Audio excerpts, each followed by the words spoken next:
Bom, irmãos, eu vou ler então Salmo 35, vou ler alguns versos e vou comentando, tá? Então, Salmo 35 nos diz assim: Defende-me, Senhor, dos que me acusam. Luta contra os que lutam comigo. Então, queridos, aqui o salmista já chama Deus para participar da vida dele, né?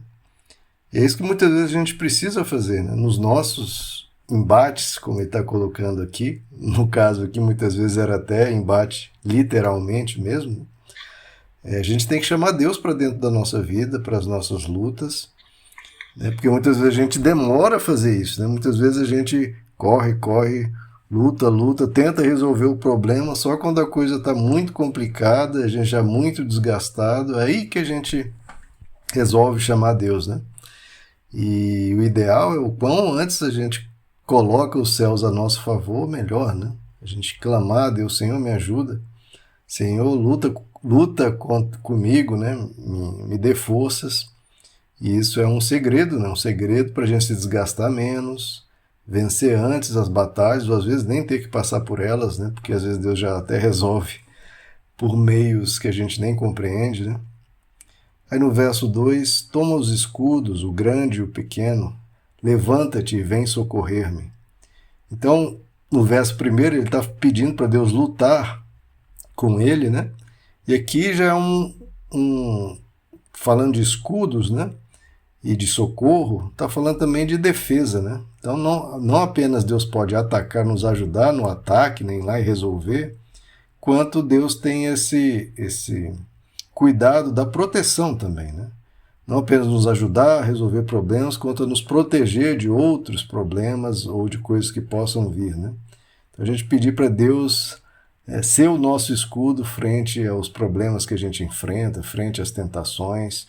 Ou seja, Deus precisa estar em todas as nossas atitudes. Ele pode estar em todas as nossas atitudes. Tanto quando a gente vai agir, quanto quando outros estão agindo sobre nós. Em tudo a gente pode colocar Deus na equação e deve, né? O quanto antes. Verso 3, empunha a lança e o machado de guerra contra os meus perseguidores. Dize a minha alma, eu sou a sua salvação. Então ele está colocando Deus aqui, né, como a salvação dele, né? Tão bom, né, queridos, a gente ter alguém a quem recorrer, um Deus que pode nos salvar e quer nos salvar.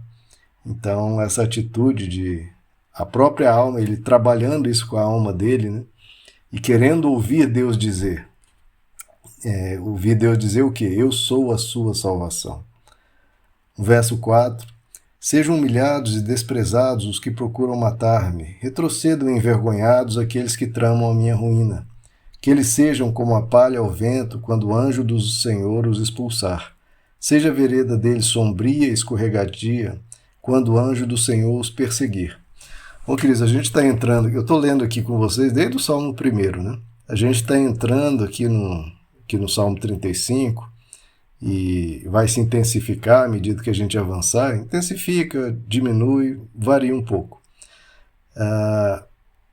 Essa questão do que a gente chama de os salmos imprecatórios, que é o quê? O salmo, quando o salmista começa a desejar o mal, desejar que os seus adversários, os seus inimigos padeçam ou sofram de alguma forma. É claro que esse desejo dele é que simplesmente recaia sobre esses inimigos o mal que esses inimigos mesmo desejam para com ele.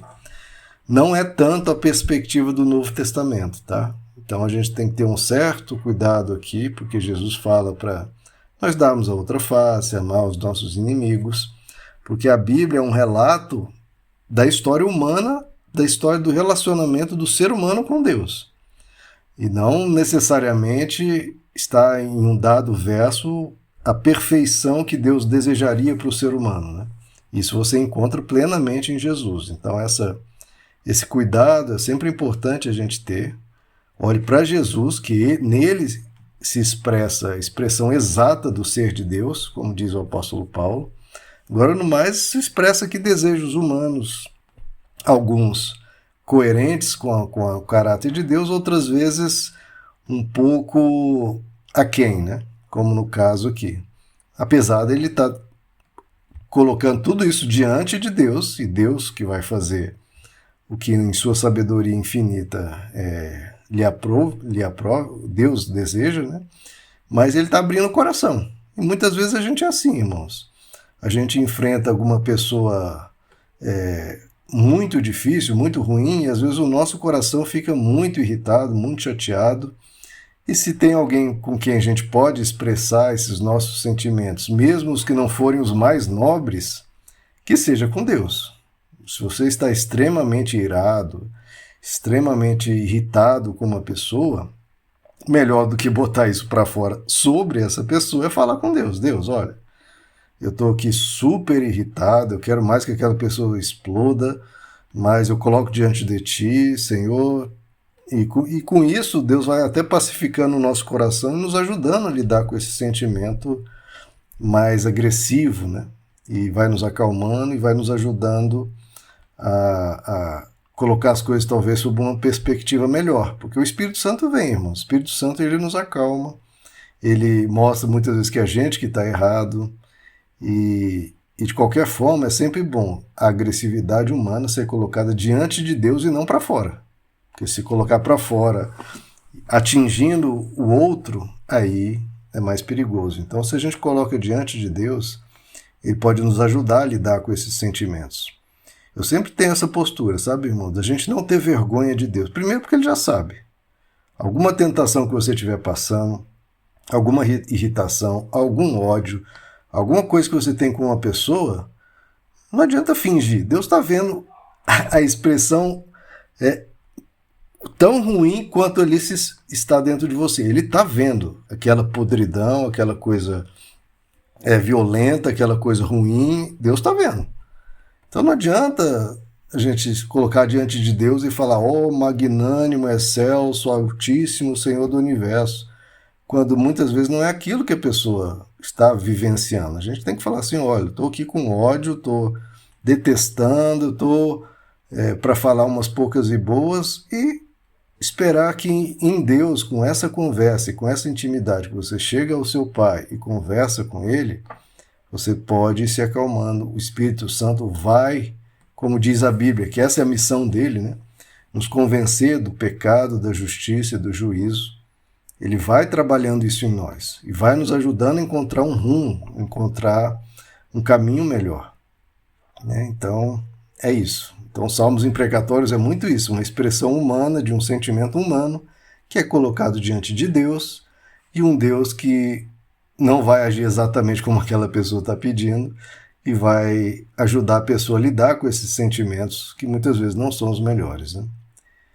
Então, verso 9, então a minha alma exultará no Senhor e se regozijará na sua salvação. Todo o meu ser exclamará, quem se compara a ti, Senhor? Tu livras os necessitados daqueles que são mais poderosos do que eles, livra os necessitados e os pobres daqueles que os exploram. Então, amados, isso aqui é algo que ele coloca, quem se compara a ti, Senhor? Então, nenhum de nós, nem nenhum, entre aspas, herói da Bíblia se compara a Deus. Então, expressões humanas são sempre aquém da expressão divina, né? Porque ninguém se compara a Deus.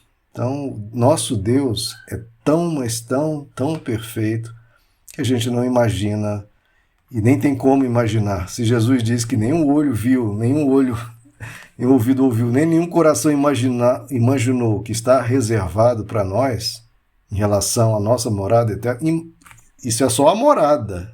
A gente não consegue imaginar, imagina a própria figura de Deus. A gente não tem noção, não tem mesmo, da grandiosidade de Deus.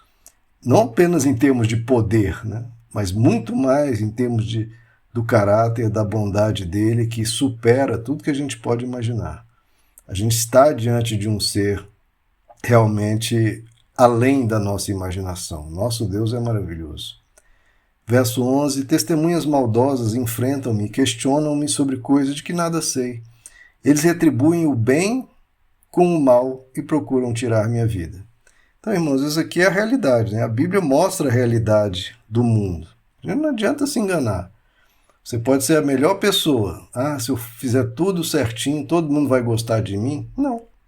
Às vezes justamente por isso que as pessoas não vão gostar de você, porque você é uma pessoa correta demais, isso provoca uma ira interna, porque a pessoa não consegue ser desse jeito, ela relativiza tudo, faz coisa errada, e quando vê uma pessoa fazendo certo, às vezes fica até com raiva disso. Ah lá, se acha o certinho, se acha o santo, se acha alguma coisa, se acha melhor que os outros.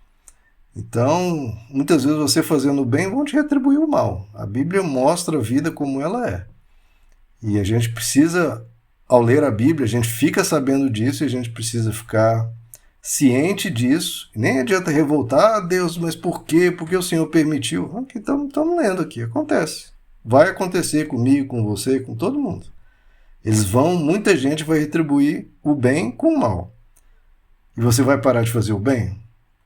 Se você parar de fazer o bem, eles venceram. O mal venceu. Não, faça o bem mesmo diante da malignidade desse mundo. É uma escolha. Se a gente vai para o lado deles ou vai ficar com a minoria, né? Se a gente vai entrar na arca com Noé e mais 8 pessoas ou fazer parte da imensa maioria que vai sofrer as consequências das escolhas deles, como lá no dilúvio. Faça o bem, irmãos. Esse tem que ser sempre algo inegociável. Se os outros vão pegar esse bem e reagir mal, aí é problema deles. Agora a nossa escolha está diante de nós. Faça o bem, porque aí você pode ser a minoria, mas vai ter uma pessoa bem importante do seu lado. Escolha ficar do lado dele. Tá bom? Vamos orar, amados? Senhor nosso Deus, nos colocamos diante de Ti, Pai, para buscar sempre a Tua face, para pedir que o Senhor nos ajude a lidar com a maldade humana e com a maldade não apenas humana fora de nós, como mostra o Salmo aqui, muitas vezes sentimentos maus dentro de nós. Tanto a maldade fora quanto a maldade dentro. Não adianta a gente achar que em nós não há nenhuma maldade. O Senhor sabe, Senhor. Então nos ajuda, Pai, a lidar com tudo isso, nos dá sabedoria, que o Teu Espírito possa nos iluminar, nos conduzir, nos levar para os melhores caminhos. Guarda-nos das pessoas malignas, mas aquelas que vierem, o Senhor nos ajude a lidar com elas, nos ajude a não contaminar-nos pela maldade delas, mas que o Senhor possa ser para nós, Senhor, como o salmista que pediu e nós pedimos.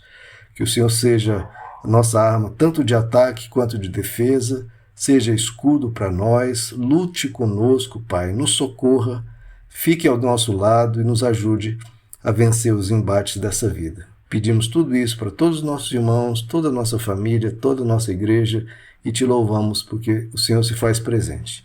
Te pedimos e Te agradecemos em nome de Jesus. Amém.